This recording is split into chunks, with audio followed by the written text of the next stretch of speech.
நைட்டில் வடிக்கிற சாப்பாடு அப்படியே மீந்துருச்சுன்னா காலையில் எழுந்து ஸ்கூலுக்கு பசங்களுக்கு இது மாதிரி கிளறி கட்டி கொடுத்து அனுப்பலாம். அதே போல் ஆஃபீஸ் போகிறவங்களுக்கும் இதை போல் கிளறி கட்டி கொடுத்து அனுப்பலாம். மதியானம் சாப்பிட்றதுக்கு அவங்களுக்கு ரொம்பவே நல்லாயிருக்கும். உங்களுக்கும் வேலை ரொம்ப ஈஸியாக முடிஞ்சிடும். கடாய் சூடானதும் ஒரு 2 டேபிள் ஸ்பூன் அளவுக்கு எண்ணெய் சேர்த்துக்கலாம். பூண்டு கொஞ்சம் அதிகமாக எடுத்துக்கோங்க. நான் ஒரு 20 பல்லுக்கு மேலே பூண்டு எடுத்து பொடியை சீவல் போட்டு வச்சுருக்கேன். இந்த அளவுக்கு பொடியை நறுக்கிடுங்க. எண்ணெய் சூடானதும் பூண்டு சேர்த்துக்கலாம். பூண்டோட பச்சை வாசனை போயிடணும், அந்த அளவுக்கு நல்லா வதக்கிடுங்க.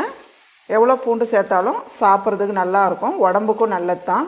ஓரளவுக்கு டார்க்காக வர டைமில் அடுப்பு தீ குறைச்சி வச்சுடுங்க. வதக்கும் போது பாருங்கம்மா, பூண்டு இந்த அளவுக்கு செவந்து வரணும். இது கூடவே ஒரு குட்டி தக்காளி பொடியை நறுக்குனது, இதில் இருக்க விதையெல்லாம் எடுத்துருங்க. ஒரு குடமிளகாய் பொடியை நறுக்குனது, இது 2 சேர்த்துக்கலாம். குடமிளகாய் தக்காளி சேர்த்து ஓரளவுக்கு வதங்கினா போதும். பாருங்கள், தக்காளி குடமிளகாய் இந்த அளவுக்கு வதங்கினா போதும். இது கூடவே 2 பச்சை மிளகாய் பொடியை நறுக்குனது, பச்சை மிளகாய் கடைசியாக சேர்த்துக்குங்க.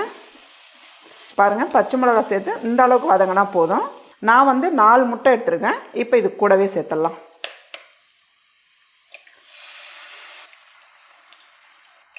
முட்டை சேர்த்துட்டு கூடவே 1/2 டீஸ்பூன் அளவுக்கு மிளகுத்தூள் சேர்த்துடலாம். உப்பு இப்போதைக்கு கம்மியாக சேர்த்துக்குங்க, முட்டைக்கு மட்டும் சேர்த்தாலே போதும். கொஞ்ச நேரம் அப்படியே இருக்கட்டும். பாருங்கள், ஒரு பக்கம் நல்லா வெந்ததுக்கப்புறம் இப்போ அப்படியே திருப்பி விடுங்க.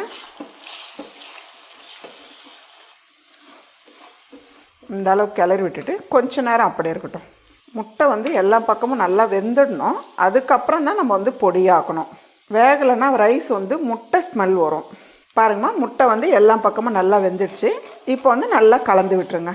நான் ஒரு சிம்பிளாக ஒரு 3 பேர் சாப்பிட்ற அளவுக்கு தான் செய்கிறேன். நீங்கள் அதிகமாக செய்கிறவங்களா இருந்தால் முட்டை பூண்டு எல்லாமே கொஞ்சம் கூடுதலாக சேர்த்துக்கலாம். இந்த அளவுக்கு கலந்து விட்டுருங்க. இப்போ அடுப்பு தீ ஃபுல்லாக குறைச்சி வச்சுடுங்க. இப்போ நம்ம சாப்பாடு சேர்த்துக்கலாம்.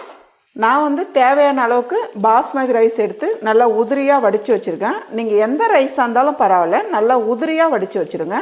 பாஸ்மதி வேணுனாலும் எடுத்துக்கலாம், இல்லை நம்ம சாப்பாட்டு அரிசிலையும் செய்யலாம், எந்த ரைஸில் வேணாலும் செய்யலாம். இப்போ ரைஸ் சேர்த்துக்கலாம். உங்களுக்கு எவ்வளோ மசாலா இருக்கோ அதுக்கேற்ற மாதிரி நீங்கள் ரைஸ் சேர்த்துக்கணும். கூடவே தேவையான அளவுக்கு உப்பு பார்த்து சேர்த்துக்குங்க. சேர்க்கும் போது இப்படி தூவி விடுங்க. இப்போது ஒரு 1/2 டீஸ்பூன் அளவுக்கு மிளகுத்தூள் இதெல்லாம் சேர்த்துட்டு இப்படி கலந்து விட்டுருங்கம்மா. பார்க்குறதுக்கு எவ்வளோ நல்லா இருக்கு பாருங்கள். ரொம்பவே சிம்பிளான ரைஸ் இது. நீங்கள் அதிகமாக செய்கிறவங்களா இருந்தால் எல்லாமே கொஞ்சம் கூடுதலாக சேர்த்துக்குங்க.